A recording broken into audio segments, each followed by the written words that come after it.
If you just had a total knee replacement or a total hip replacement and you're looking for some small, simple, easy equipment to use at the home, maybe you have a garage gym or some space in the basement, one of my favorite tools that nobody really discusses is a simple plyo box like this. Now these are really common. I'll share some links down below, but the idea is they're adjustable. So this particular one has a 20-inch, a 30-inch, a 24-inch level.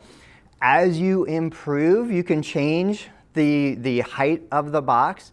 The box is incredibly stable. It's designed to stand on. You can jump on it.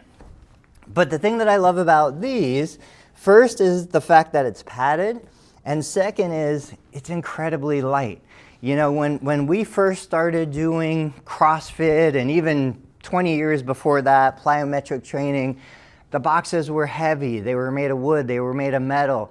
They were incredibly durable, but they weren't really practical. These boxes now are super practical, easy to maneuver, easy to move around, and you can do a lot with something like this. So after a knee replacement, one of the most common things to work on is just a version of a sit-to-stand, being able to stand without using your hands. And if you notice, I will usually start my patients on the corner, so that if they don't have the strength in both legs to get up, or if they have to use a stagger stance because the surgical leg is still a little stiff, they can place their hands on the corner that's coming in front of them, and it encourages that forward weight shift, nose over the toes.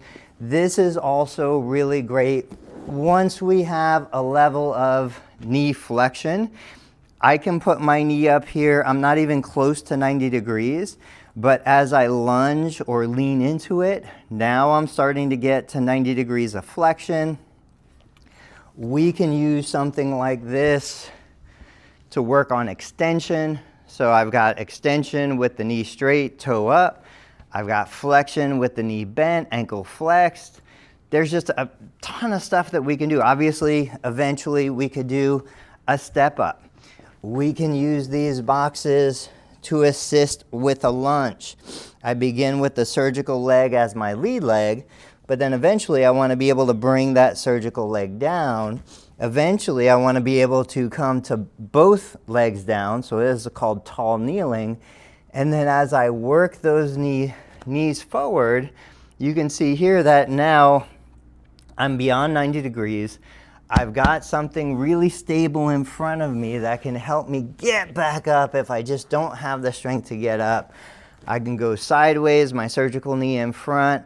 I can try an independent lunge. I can use single hand assist to help me get up. Like I said, you can even use this as a bench so that when I'm laying back in this position, I'm extending through the hip. As I flex through the knee, I could do heel slides in this position. There's just an infinite number of ideas and creative exercises that we could do with a plyo box. My main thing is this is easy to store, it's functional, it's lightweight, it's safe, and it's something that most of my clients don't necessarily think about when they're gonna have a knee replacement, but it's been extremely practical for us to use here in the physical therapy clinic. Guys, if you have a product that you purchased that you love, that's a little different. Not an ice machine, not a recumbent bike, just something that other people might not have considered. Let us know down in the comments so that other patients, other clients can see what people are using and getting practical benefit from. I'll catch you on the next video.